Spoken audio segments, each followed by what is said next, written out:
That's my news wrap.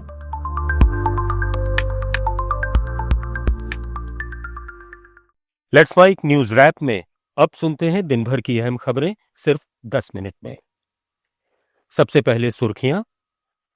Vote चोरी सबसे बड़ा राष्ट्र विरोधी कृत्य। ईवीएम के बजाय बैलेट पेपर से हो वोटिंग और भारत में नई एयरलाइंस लाने पर विचार। और अब खबरें विस्तार से। कांग्रेस नेता राहुल गांधी ने कहा है कि वोट चोरी सबसे बड़ा राष्ट्र विरोधी कृत्य है। लोकसभा में चुनाव सुधार पर चर्चा के दौरान उन्होंने आरोप लगाया कि सत्ता पक्ष और राष्ट्रीय स्वयंसेवक संघ इस कृत्य को अंजाम देकर आइडिया ऑफ इंडिया को नष्ट कर रहे हैं। राहुल गांधी ने चुनाव आयोग और अन्य संस्थाओं पर कब्जे की बात करते हुए 3 अहम सवाल उठाए। पहला सवाल उन्होंने चुनाव आयुक्त के चयन में सीजेआई को पैनल से हटाए जाने को लेकर किया। उन्होंने कहा कि इस निर्णय को लोकतांत्रिक बताया जा रहा है। राहुल गांधी ने सीधे सवाल किया कि प्रधानमंत्री और गृहमंत्री अमित शाह चुनाव आयुक्त के चयन में इतने उत्साहित क्यों हैं। उनका आरोप है कि इस प्रक्रिया में विपक्ष को पूरी तरह से बाहर रखा गया है। Why is the Prime Minister and Amit Shah so keen on choosing exactly who the election commissioner is going to be? Second question, and even more devastating question. No Prime Minister has done this in the history of India. In December 2023, this government changed the law. They changed the law to make sure that no election commissioner could be punished for any action they take while they are election commissioner. Yes.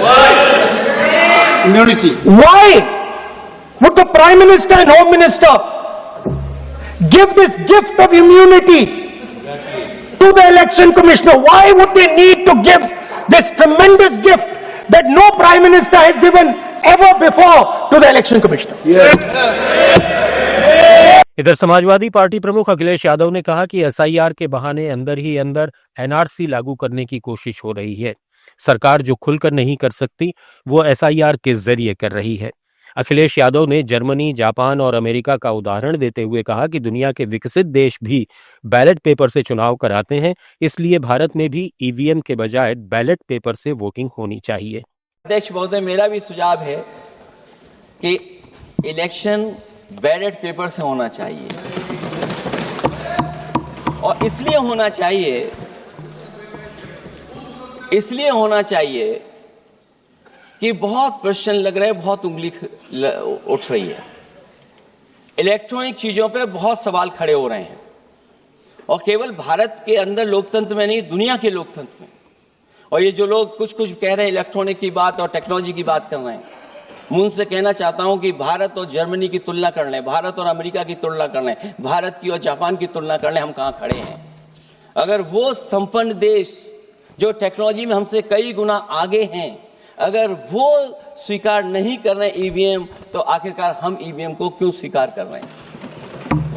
संसद में वंदे मातरम पर बहस के दौरान गृहमंत्री अमित शाह ने राज्यसभा में कहा कि इसका महत्व स्वतंत्रता आंदोलन से लेकर आज तक और 2047 में भी रहेगा। पूर्व प्रधानमंत्री जवाहरलाल नेहरू ने वंदे मातरम को 2 टुकड़ों में बांटकर तुष्टीकरण की शुरुआत की, जिससे देश का विभाजन हुआ।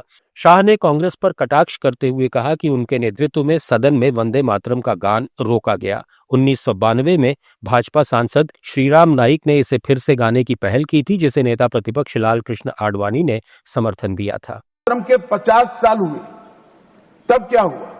वंदे मातरम के 50 साल हुए, देश आजाद नहीं हुआ था। और वंदे मातरम की स्वर्ण जयंती हुई 1937 में। तब जवाहरलाल नेहरू जी ने वंदे मातरम के 2 टुकड़े कर उसको 2 अंतरों तक सीमित करने का काम कांग्रेस पार्टी। अमित शाह के बयान पर कांग्रेस नेता मल्लिकार्जुन खड़गे ने विरोध जताया। उन्होंने कहा कि कांग्रेस ने आजादी की लड़ाई के दौरान वंदे मातरम को नारा बनाने का काम किया। आपका इतिहास रहा है कि आप हमेशा आजादी की लड़ाई और देशभक्ति के गानों के खिलाफ रहे।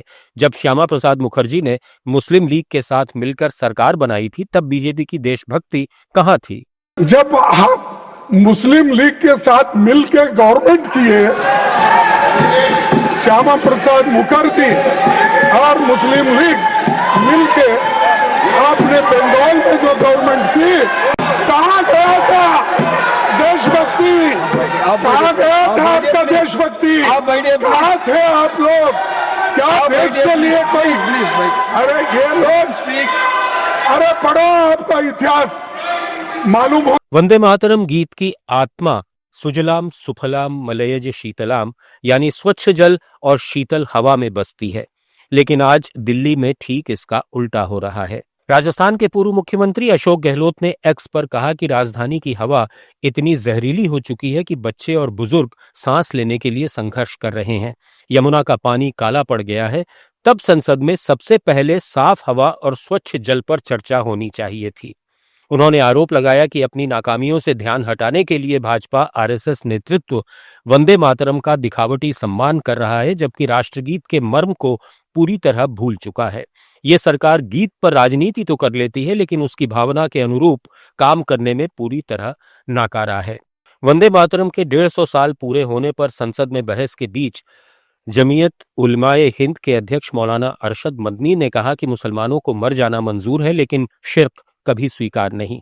मौलाना मदनी ने स्पष्ट किया कि वंदे मातरम गाने या पढ़ने पर कोई आपत्ति नहीं है, लेकिन इसके कुछ अंतरों में देश को दुर्गा माता के रूप में दिखाया गया है और पूजा के भाव हैं जो इस्लामी आस्था के खिलाफ हैं। मदनी ने कहा कि वतन से मोहब्बत करना और उसकी पूजा करना अलग बातें हैं। आज़ादी की लड़ाई और देश की एकता के लिए मुसलमानों की कुर्बानियां भुलाई नहीं जा सकती। दिल्ली की राउज एवेन्यू कोर्ट ने कांग्रेस सांसद सोनिया गांधी को नोटिस जारी किया है। मामला 1980-81 की वोटर लिस्ट से जुड़ा है, जिसमें आरोप है कि सोनिया गांधी का नाम उस वक्त मतदाता सूची में था जब वे भारतीय नागरिक नहीं थीं। कोर्ट ने इस केस में राज्य सरकार को भी नोटिस भेजा है और ट्रायल कोर्ट रिकॉर्ड तलब किया है। मामले की अगली सुनवाई 6 जनवरी को होगी और तब सोनिया गांधी और सरकार को अपना पक्ष रखना होगा। ये याचिका विकास त्रिपाठी ने दायर की है। याचिकाकर्ता का दावा है कि सोनिया गांधी को भारतीय नागरिकता अप्रैल 1983 में मिली, जबकि उनका नाम उससे पहले ही वोटर लिस्ट में दर्ज था। इससे पहले मजिस्ट्रेट कोर्ट ने याचिका खारिज करते हुए कहा था कि चुनावी मामलों में दखल संविधान के अनुच्छेद 329 के तहत सीमित है। इस बीच बीजेपी ने भी आरोप लगाते हुए इसे गंभीर चुनावी गड़बड़ी बताया है। अब इस मामले पर सभी की नजरें 6 जनवरी को सुनवाई पर टिकी हैं। कांग्रेस सांसद प्रियंका गांधी वाड्रा ने कहा कि ये झूठ है। उन्होंने वोट तब डाला था जब वे देश की नागरिक बनी थीं। उन्हें इसका प्रमाण दिखाना चाहिए। वे 80 वर्ष की होने वाली हैं। उन्होंने सारी उम्र देश की सेवा की है।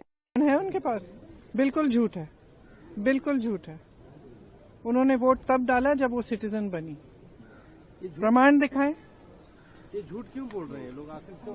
पता नहीं क्यों उनके पीछे पड़े हुए हैं। वो बेचारी 80 साल की होने वाली है। पूरी उम्र उन्होंने देश की सेवा की है, तो मतलब इस उम्र में तो छोड़ देना चाहिए। पंजाब कांग्रेस में सस्पेंड होने के बावजूद पूर्व विधायक नवजोत कौर सिद्धू के तेवर और तेज हो गए हैं। अमृतसर में नवजोत कौर ने पार्टी चीफ राजा वंडिंग पर जोरदार हमला बोला और कहा कि यह कार्रवाई ऐसे प्रधान ने की है जिसे कोई मानता ही नहीं।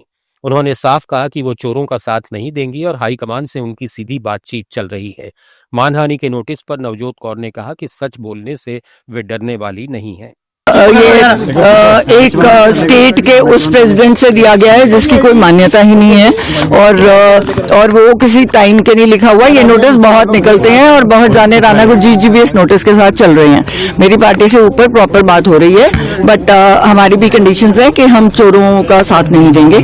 अगर हम सरकार बनाना चाहते हैं तो आपको भी थोड़े से ये लोग हैं जो ऑलरेडी सारा 4-5 बंदे हैं जो कांग्रेस पार्टी को बिल्कुल तबाह कर रहे हैं। अगर आप उनको साइड करने के लिए तैयार हैं तो फिर हम उसके बाद सोचेंगे। अभी फिलहाल सुखजिंदर रंधावा जी को जवाब देना है, क्योंकि वहां पे भी मेरी बात कोई और थी। प्रेस को मैं इसीलिए नहीं एड्रेस करती क्योंकि कहीं सिर्फ मैंने आम आदमी पार्टी को अटैक किया था।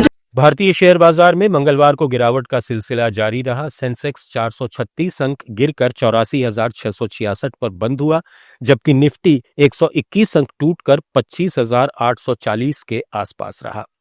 आईटी सेक्टर ने सबसे ज्यादा नुकसान झेला, जिसमें टेक महिंद्रा और एचसीएल टेक जैसे शेयर 2% से ज्यादा लुढ़के, लेकिन फाइनेंशियल स्टॉक्स की मदद से बाजार शुरुआती नुकसान से थोड़ा उबर गया। न्यूज रैप में फिलहाल इतना ही। बने रहिए लेट्स माइक के साथ।